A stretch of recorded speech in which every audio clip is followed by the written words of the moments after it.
Assalamu alaikum tuğanlar. Naat katmayı var ataca sap koyduk. Karavaltada. Uzunu 5 metre oldu. Kelik kasımlacakta.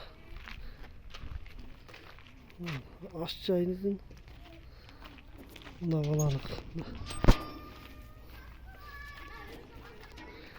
Mavimeleri olacaktan açar bak. Neket.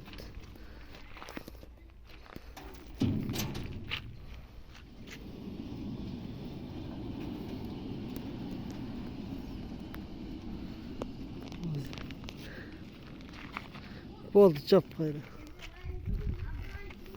Cengil açılıp çavulganlar var.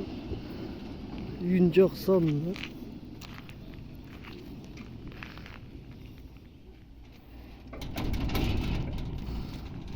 Yine atartıp aylarız. Dakta kalitkası. Uç gibi et.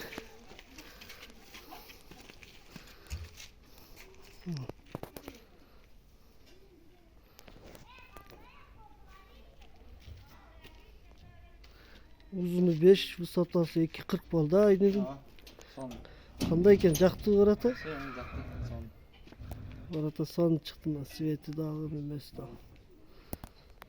Açılıp çavulganlar başa sonunda cengil. Uzunu 5 metre, vusatası 2.40. Kalitkası içinde oldu. Boğaz 85 mi oldu?